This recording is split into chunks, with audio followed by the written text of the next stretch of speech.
सिमरही तू बाहर कैसन मरदई है संगा बाहो ना घर में तहरा एसी कूलर पंखा बाहो तू बाहर कैसन मरदई है संगा बाहो ना घर में तहरा एसी कूलर पंखा बाहो भीज जाता झूला जब चुअता पसेना भीज जाता झूला जब चुअता पसेना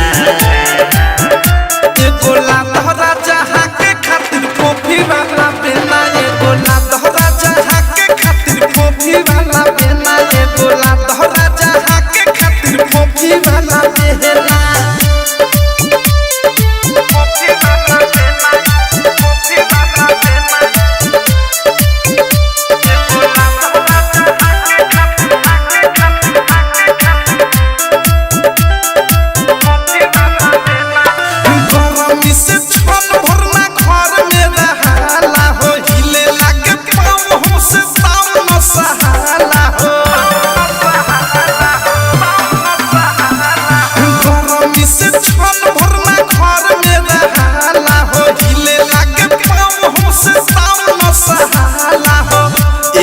सट के हमसे मांगता रछेना एही में सट के हमसे मांगता रछेना एगो लातहरा जहाँ के खातिर कॉफी वाला बेना एगो लातहरा जहाँ के खातिर कॉफी वाला बेना एगो लातहरा जहाँ के खातिर कॉफी वाला बेना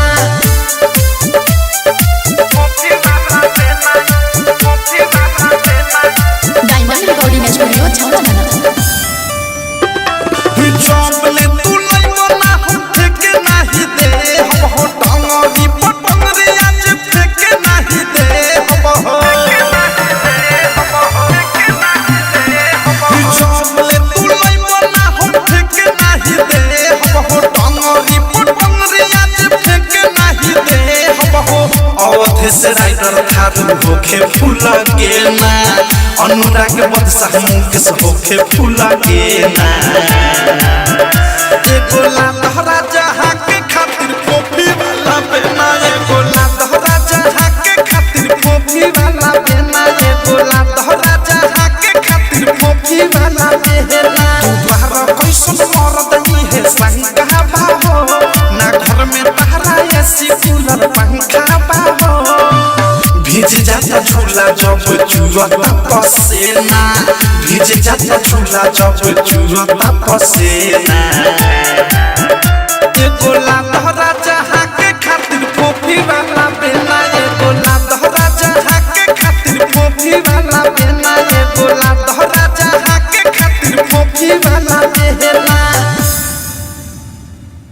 आरसीएम म्यूजिक न्यू ऐप अभी डाउनलोड कीजिए हमारे गूगल प्ले स्टोर से और पाए भोजपुरी लोकगीतों का एक से बढ़कर एक ऑडियो वीडियो सॉन्ग बिल्कुल मुफ्त।